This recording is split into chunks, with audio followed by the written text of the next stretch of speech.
So this is part two of my racing review from Saturday's racing. Of course, looking to be zeroing in on the Royal Randwick meeting. Obviously, I didn't provide a preview for this meeting, so I do apologise. Hopefully, plenty of you have managed to see and find my tips on my social media accounts. So if you have already done so, go and check them out.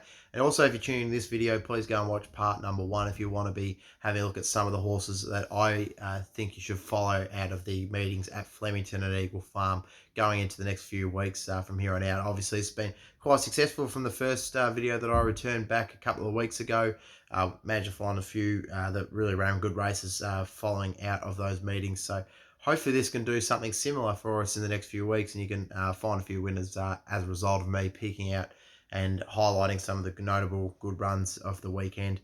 So looking at Royal Randwick in race number one, and Pelter continued his great winning form. He's 3 from 3 now since his debut, and made a good cut. I was very keen on him. I ended up going with Overlord, who was strongly backed. He ended up jumping at $2 and produced a similar story where he was back in the race and he came on, he ran home okay, but in the end, Pelter was just way too good. And he's definitely the one you want to be following. He has just been really good and he's beaten some good opposition so far. I thought that was a good win on the weekend. Obviously, a couple of weeks ago, he beat Eliza Bill and Overlord. That was a nice win. He beat Anders at Kembla Grange, which I said at the time, leading into that second run in his race day. In his race career, it was going to be a real good form, and he ended up coming out and winning that race as I perhaps pushed that he might have done. Overlord was good though. Definitely want to be following Overlord out of that. But Pelter was just phenomenal. He is the one you want to be following, and he's in great winning form. And who's to say now he won't go into a real top line 2-year-old race and take one out. I'm not sure what Gerald Ryan's doing, but he's going to spell him now or push on and perhaps look at some of the meetings up there in Queensland during the Queensland Racing Carnival. So it'll be interesting to see where he goes from here. And but he's definitely one I'll be following, even not just now, but even into when he goes into a 3-year-old campaign next year, and some of those early 2-year-old races as well. Perhaps in this later in this spring, but he's one I'll be following. He was really good there. Moving on to race number 2, it was the highway race, and Biscara took it out. And, another horse who I thought I was going to have a good chance, and Keen Power finished in for second. My on-top selection there, Tajuri, was just all right. In the end, it was a bit of a surprise that he went so far back in the field and came on into the race. She never really looked to come on into it. It was always seemed like the leaders had a bit on the rest of the field, and that ended up being the case. Cockmatch was a horse that I was keen on a couple of starts back last start before the one on Saturday where he went out in a highway race and he was very disappointing, and I jumped off him and he ran well on Saturday. So interesting with him going forward. He did carry, what did he carry? 60 and a half, but he had John Van Overmeer's 1.5 kilo claims. He ended up carrying 59 kilos. He was good, so I'll be following him out there. And Keen Power was very good first up, so couple of horses that we could perhaps look for going ahead into, highway races. And Glamour Cat, I thought was a good at first up performance as well. So I think that's going to be a good form race for the highway races going ahead. So we can follow a few out of that race there with the future highway races to come in the next month or so. Moving on to race number 3, and it was over the 2,000 metres. It was the Sporting Chance Cancer Foundation handicap. It was taken out by Stockman, which was a little bit of a surprise in a way, coming at $10, but being a son of Tavistock, perhaps isn't too much of a surprise, coming out winning well for Joseph Pride and Sam Clipperton. Now, this is a horse that obviously last preparation ran some good races and was in some decent form, and now he obviously won that race on Saturday. Prior to that, he beat Benfica Maid, who came out and significance at Wyong, which that form stood up well. So he could be one that you do want to follow still. Reinvest was good, stepping out to the trip for a first time. Was only just narrowly beaten there. Was quite strong to the line. Obviously, the horse that I was pretty keen on in that race was Turidan, but obviously Turidan didn't run there. So I ended up landing with number 10 Crown Affair, who didn't run too well. I thought would run a good enough race coming out of that maiden win where it won by just over 7 lengths. I thought that was quite impressive, and the format of it wasn't too bad either, really. So he was a bit disappointing. But look, yeah, Stockman and Reinvest are definitely the two I'll be following out of that race. They were both very good. The rest of them were just pretty fair and average for me, so I couldn't be following too many of those going ahead out of that race. Moving on to race number 4, and it was the Tab Live Vision Handicap over the 2,000 metres. Taken out by High Opinion. It was a nice win. New arrangement, ran home pretty well. Love Seat was my on top selection, came home into third. Continues to be a bit of a tease, just can't get that win. Unfortunately, since she won a couple of weeks back, Warwick Farm in a midweek meeting, or was it Canterbury? Let me just have a quick look, just to double check. Yeah, sorry, Canterbury it was, where she of course beat Regimental Band Benfica Maids. The Benfica Maids form's been quite nice, but yeah, look, she ran okay, and I did suggest that she would run well again. Obviously, she finished second 2 starts back, and seventh, and I thought that was a forgive run for her. She did make good ground late, and in the end, she ran okay. Cyber Intervention wasn't too bad, but look, all I was going to go with High Opinion, but New Arrangement's probably the one I'll be following the most race. He came here to Sydney and went to New South Wales with Chris Waller. Bit of a rap coming across from Great Britain, and he just seems to be getting close to the type of distance where he wants now. He was strongly back for his debut run. He was disappointing, and he has taken some time to build up to this type of level now. This is his, that was his fourth run on the weekend, this preparation. So I think he's getting closer to a win now, and you want to continue following because he continues to be within the finish. And what did he go around at the weekend? His price, he ended up jumping as a favourite, but he's around those decent odd marks so far where you can still back him with a bit of confidence, especially each way. So can follow him out of that race as well. Some of the disappointing horses, Rock Dove was a bit disappointing. Canasta was very disappointing, finished well back in the field there. I'm not sure what happened to that horse there, but look, yeah, all I'm just going to go with High Opinion, but New Arrangement's probably one I want to stick with, and Love Seat, she was quite good at going through the line as well, so I'll be sticking with her as well. So moving on into race number 6, and it was taken out by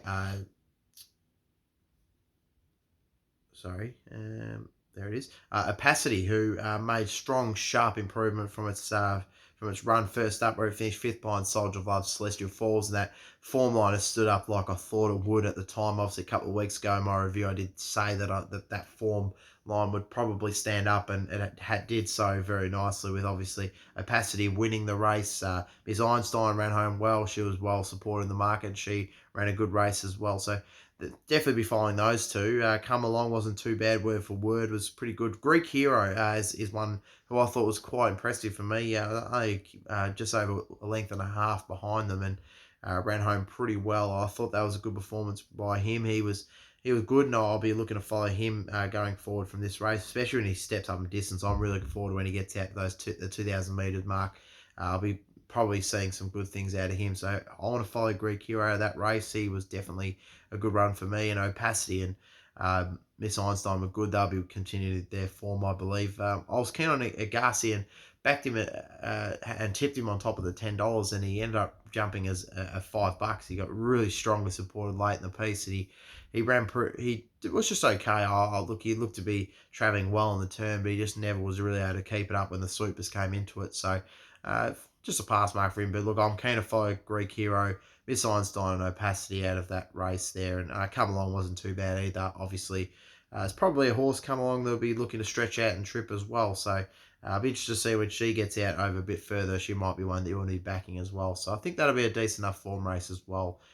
Race number 6. Moving on to race number 7 now, and it was the Exceedance of Vinery Handicap over the 1,000 metres, and Witherspoon took it out. Switched, ran on just okay, but Witherspoon, all I was going to be with it. Louise Day, who got her well-deserved first Metropolitan win, and very happy that she got her first Saturday win. She's a great jockey, and it's really good that she's been given the opportunity to ride in town. So, good, congratulations to her, and well done. Switch was just okay first up for Brady Widup. Obviously, it was my on top selection. Didn't run too badly there. Long bottom ran all right, like I thought it might have. Kyle Lease, she was disappointing, so she's getting very close to being in that sack file for me now. I don't think I could follow her much longer. I wasn't on her, but I did think she'd run well enough, and she didn't run too well at all, really. So, all honours with Witherspoon. It's got to be the one doing a fire of the race. But I'll be still following Switched. I thought that was a good first up performance from her, and she'll get better probably when she stretches out to the 1200 metres and second and third up. So, be sticking with her as well. Moving on to race number 8, it was the octagonal handicap over 1400 metres and was taken out by enthralling battle, and Louise Day got a double. So not only did she get her first Saturday win, she got a double as well, which was superb for her and a great story. Um, Obviously managed to hold out Outrageous and Tim Clark, and that was a superb battle up the straight. Ended up going to a protest, and the protest was dismissed in the end. Was really enthralling battle from those two, and they were definitely very good in the race. Archidemus wasn't too bad, and look, he's an interesting one, Archidemus, for Joseph Pride. I'll be very intrigued too when he obviously steps out in distance. We looked at him go around in a Group 1 Epsom last preparation over the 1600, and the Tramway Group 2 over 1400. So that first up run there was over the 1400 metres, and second up run. I'll be interested when he gets out to the 1600 metres now, and if that is his run third up. So I'll be following Archidemus. So I thought he was quite good, and he definitely got a win in him, and I think he could go around at decent enough odds as well. So hopefully we can follow him in going ahead. Miss Fabulous was my top selection, and she was very disappointing, and I think that's her done now. I don't think I can support her any longer. She's disappointed a few times now, and for me, that was a race where she's always had a lot of ability, and she really had to win a race like that on the weekend to really sort of stamp herself as up to the quality of a lot of the mares that we see, and she just wasn't quite able to bounce to that level. So whenever she goes into like a mares race from here, or a proper group race, I just couldn't be any confident with backing her now, because she just had to win that race on the weekend for me. So look, I'm very keen to follow Archidemus, like I said. The two winners were the Quinellas horses were quite good. And God Unders wasn't too bad either, obviously finishing in for third. But Archidemus is the main one I want to be following out that race. So I think it could go at decent enough odds next time round. And when he gets out of that 600 metres third up, he might be hard to beat. So I'm going to have to be following him out of that race there. Moving on to race number 9, it was a Sky Racing Active Handicap, final race of the card over 1200 metres, and Blazing Mist continued her good form once again. She won and made it back-to-back wins. She was impressive. 3 was an interesting one, because I had her down to be running at the provincials, and she ended up going to this race, and she was strongly backed late, and she ended up jumping at $17, but she was at much bigger odds because of that. And it was an interesting move by Joseph Pride, and there was a good decision by him as well. He obviously felt that she'd run well enough in a race like this, and she did run well. So all props there. I was keen on Synco's at the Spirit. It was probably just fair. I just thought that coming out of the form lines it was in, I thought it could run a good enough race there, but look, it was just fair enough to the line. JJ was a little bit disappointing, but he did go around at big odds at 21s. I did think he'd be a bit of a chance though in that type of race. He was a bit disappointing, but Dunbrody Power wasn't too bad at the big odds. Marley and Magic, but look, all I was with Blazing Miss, and she continues her good form, and she's the one I want to be following. I thought Mystique got through the line okay as well, so Mystique could be one that you want to be following, who could go out at big odds next time round.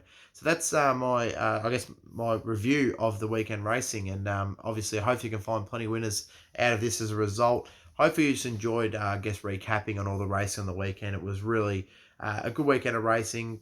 We found plenty of winners. Fortunately for a lot of my followers of my on top selections, found plenty of placings. But hopefully a few of you managed to, back some things that you were keen on. I made a big case for. So horses like I'm thinking off the top of my head, Great Again at Flemington, Reykjavik at Flemington as well. And some of the likes, and that's why I do the previews to try and give you guys make up your own mind. Basically, that's the best way of going about it. Because at the end of the day, you got to back your form in. You've got to back in your favourite horses. But like I said, I'm always keen for you guys to tune in and watch my videos, and I appreciate all of you out there that do. And I really appreciate all the comments down below. I appreciate the support. For me, it's so nice. Because it's a real great sport. We love horse racing, and this is why, because it's a sport that develops discussion. There's plenty of talking points that are always coming into the races, out of the races, horses you want to be following, winners that can be found from there on out, and this is why it's so good, and that's why I want to cover it as much as possible and really want to do that potentially as a career. So I'm hoping that a few of you have enjoyed the videos and are able to find plenty of winners coming out of this type of review video. So And we'll be looking forward to some of these horses that I've pinpointed out of each race at Flemington, Eagle Farm, and Randwick going ahead into the coming weeks, and hopefully they can come out and win. Um, and we can follow them in as a result. So thank you for tuning in. I really appreciate it. Hopefully you enjoyed the weekend and had a great weekend, and enjoy your week this week. Look forward to coming back on Thursday for the preview of next weekend's racing. Really looking forward to it. Obviously, the Queensland race car, we're really starting to heat up now, so we're really looking forward to some big races coming up, including the JJ Ackers and the Stradbroke. Really looking forward to those. So very keen to get stuck into those in the coming weeks. So good luck for the rest of the week if you're having investments. Obviously, stay safe out there, and all the best. And thank you for tuning into my videos.